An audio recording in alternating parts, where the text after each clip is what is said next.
Sa mga palala, magandang hapon. So, ngayong araw magkakabit tayo ng double bearing. So, mabibili nga pala to sa Shopee ni GL Trading.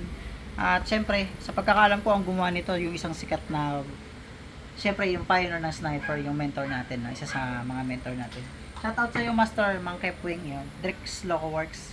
So, sa lahat ng gustong kumuha nito, mag-PM lang po kayo kay Master Kepwing, aka Drix Loco Works, okay? Yan. So, ito nga pala yung double bearing na binibenta ni Master. So, at pagkakalam ko nasa Shopee ito ni Master GL Trading. So, ngayong araw ikakabit natin sa motor. Then, i-install natin muna yung mga bearing ito. No? So, ngayon, dalawa yung bearing na kasama mga boss. Dalawang series 6004. So, sa pag-install ng bearing, unahin natin itong walang cover dahil siya ay sa loob. Then, yung may cover, sa labas po natin lalagay. So, bakit ganun ang pag-install?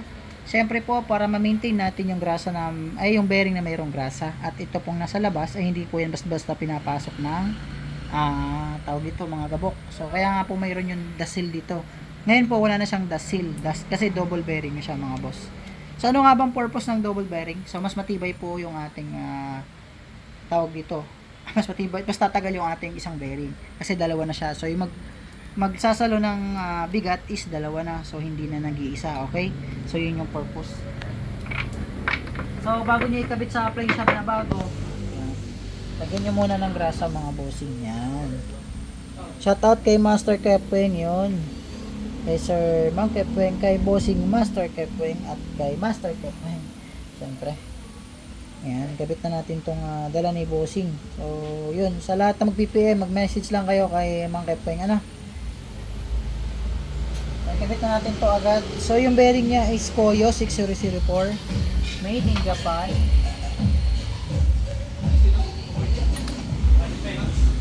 So press natin muna ito mga boss. So pwede nyo itong pukpukin, pero pwede nyo rin i-press. So ako kasi i-press ko na lang siya. O depende sa inyo kung paano nyo i-apply kabit. So yun na nga, bahala kayo kung paano installation ang gagawin nyo. So kami i-press namin.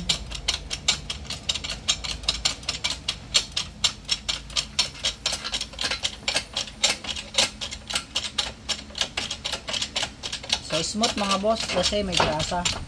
So paglapat na siya, okay na yan. Okay, kukunin natin yung bearing na yung pinakang spacer. So kabit naman natin ngayon yung isa pa. So ito kahit maalin. Yan.